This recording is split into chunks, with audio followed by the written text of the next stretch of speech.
Well, Dr. Mary Edwards, the grandma of Darrell Brooks, talking about mental illness.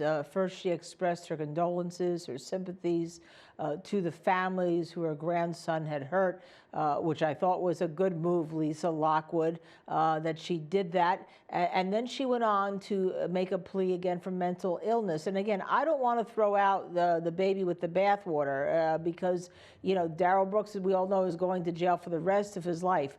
But it is something we have to address because or else we're sending mentally ill people to prison for doing crimes that maybe could have been prevented, some of them. And the prisons can't treat mentally ill people. They're becoming warehouses, and that wasn't the purpose of prisons. So let's discuss this by talking first about whether or not this is going to impact the sentencing on Darrell Brooks, or secondly, whether or not it's going to impact anything in the future in that state regarding mental health treatment. Yeah, I liked everything that she said. She's an astute woman. She's educated. She obviously is a doctor, and she's also very religious and close to her religion.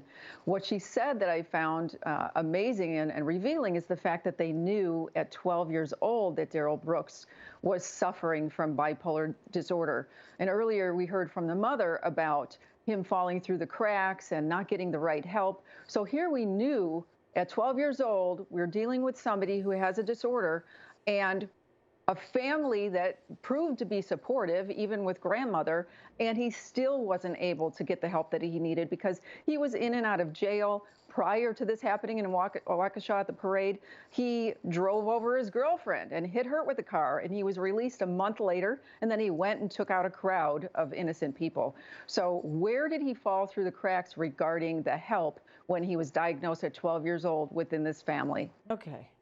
Okay, let's talk about this. All right, having been involved in a number of high-profile cases where people are hated, I do find that it is courageous for people to come forward and stand by their friendship to when the Mr. Jekyll, Dr.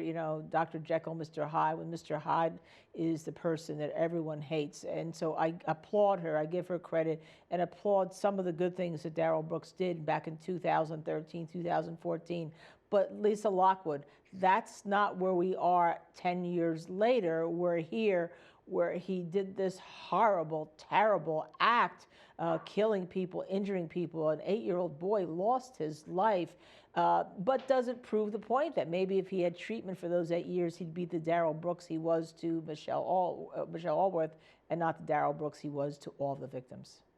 Yeah, what happened in between in all those years when she did live with him and she did trust him and he was this kind of savior for her during her epileptic seizures.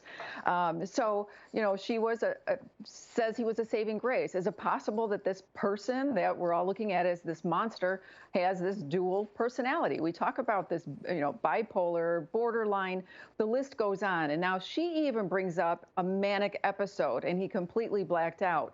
Well, it's convenient to say that after the fact when you're talking to a loved one. That's all you have when you're in jail are your family members and somebody that he lived with many years ago who was like a sibling who's going to support him. So, of course, the last thing he wants them to think about him is that he did this on purpose and he has memory of it. The way he's been showing up in court is another thing. He's been rolling his eyes during victim impact statements.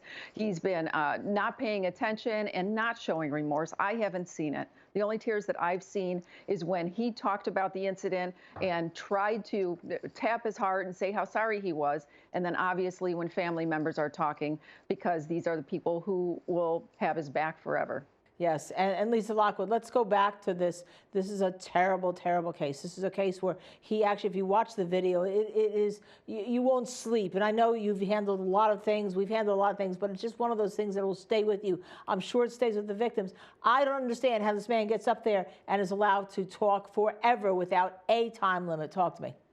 And completely get on the woe is me train.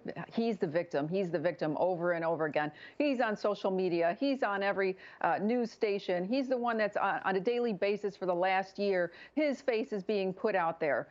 Who cares? Nobody cares. And the way that he showed up in that court, what he put that judge through, the fact that he had to be ejected multiple times, the way that he completely disrespected all of the victims in that courtroom was atrocious, and I hope the jury remembers all of it.